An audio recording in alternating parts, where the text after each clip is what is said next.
All right, Mr. Woodard, thank you very much for that information about parenting styles and attachment. We're going to go back now to one of our levels of development, stages of development, and that, as you can see, is Kohlberg's stages of moral reasoning.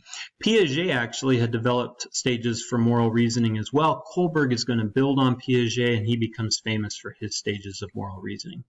Now, I'm going to start this out with a really short story that Kohlberg would tell people that he would interview. Then he would ask questions to people based on this story. So the story is roughly like this.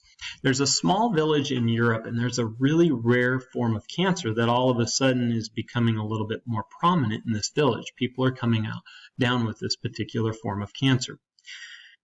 Nobody has a cure for it until one day a pharmacist actually finds a cure. He's able to develop a cure. The problem is that the pharmacist only costs him about $200 to create the medicine. Because he realizes that he's the only one that has the cure, he sells it for $2,000. Sounds kind of familiar, doesn't it? I won't go there. All right, so Heinz, a gentleman by the name of Heinz, has a wife who develops the cancer. Now, Heinz isn't a very wealthy person, so he's going around, he's asking family, friends, he's trying to work, and he finally is able to raise $1,000. But time is of the essence. His wife is really sick. So he goes up to the pharmacist and he says, hey, I've got $1,000, please. He begs and pleads, just give me the medicine, I'll give you the $1,000 and I'll pay you the rest later.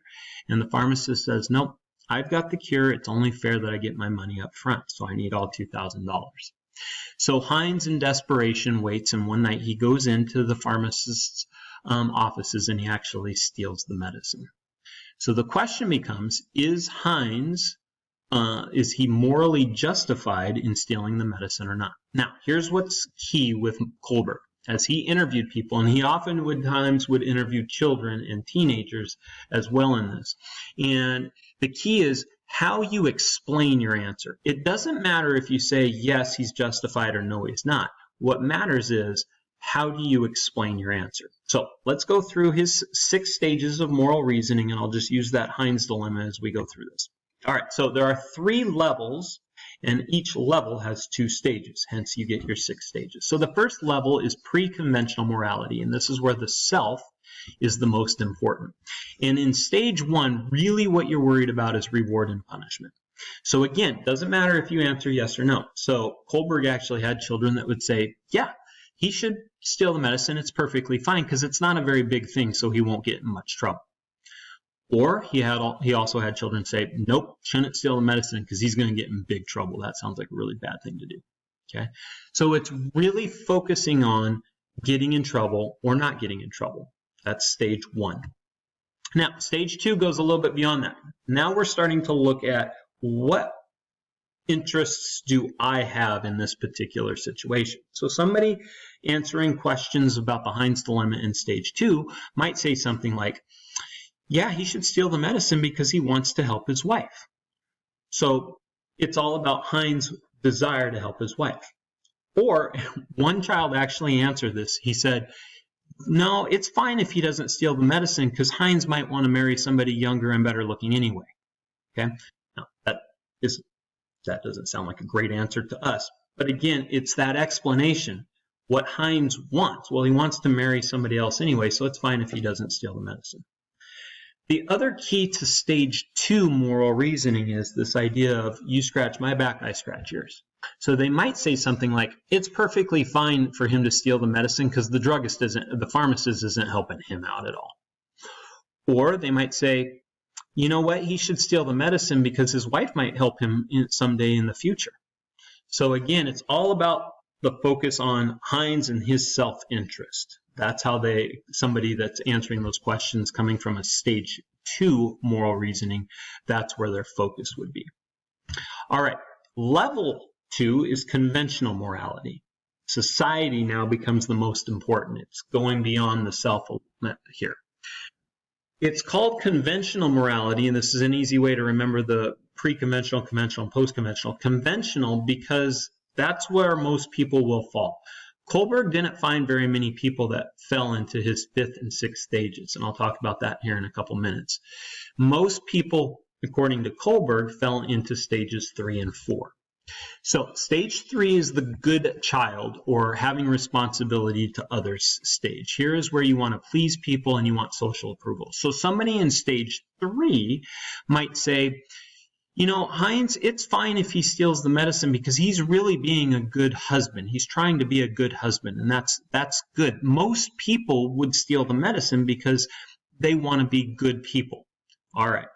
You're taught, especially with the phrase, that's what everyone would do, or most people would do that. We're really looking at this is what society deems as good, and so therefore it is good. So we're pleasing other people at stage 3. Somebody in stage 4 might say, somebody in stage 4, by the way, we're going beyond just society and having that social approval. Now it's about society, but it really starts to take a bent on law and order. So now you are answering in terms of a responsibility to the system. And one of the big answers that Kohlberg would get is something along the lines of, what if everyone did that? They might say, I understand why Heinz wants to steal the medicine. I get that, but it's not good for society, because if everyone did that, there would be chaos. In fact, one child actually said that to Kohlberg. He said, if everyone did whatever they wanted to, there'd just be chaos. So no, he should not steal the medicine. So again, you're thinking way beyond yourself. You're thinking about society, and you're thinking about how laws actually help society sustain itself. Okay. Then we go into level 3. And level 3 is post-conventional. Now we're going into principle, and principle being the most important. Again, Kohlberg didn't find very many people that reached these stages. And in fact, he actually dropped stage 6 for a little while because he couldn't find enough people that could consistently answer at his stage 6 moral reasoning. So stage 5 is where democratic government lives. This is where laws are important, but if they aren't helping most people, or if they aren't really following certain rights, like the right to life or liberty, then the law should be changed. So somebody at stage 5 might look at the Heinz dilemma and answer, yeah, he should steal the medicine because life is way more important than property. So you're starting to really look at the principle of life being valuable, and that's how you explain your answer. Again, democratic government lives in this particular stage.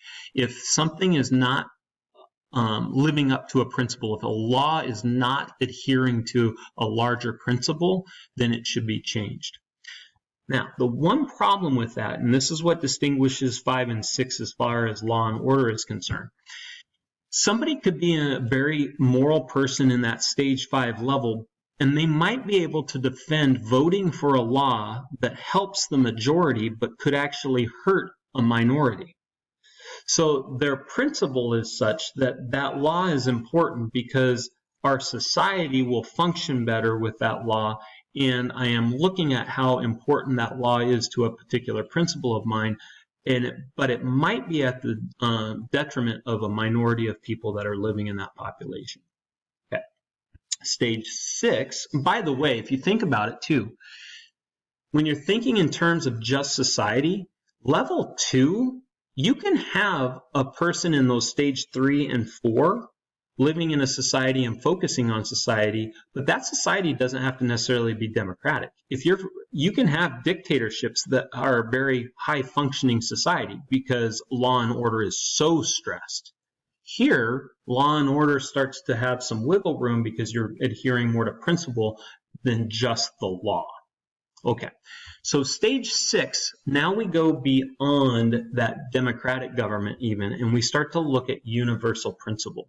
Somebody in stage 6 couldn't vote for a law that hurts a minority. Beyond that, if we're going to the Heinz dilemma, somebody at stage 6 is very concerned with the point of view of all parties involved.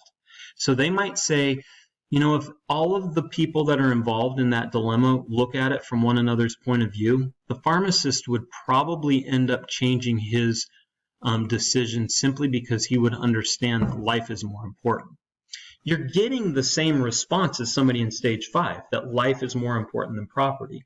But in stage 6, you're thinking about it in terms of they are seeing from other people's point of view and how important life is.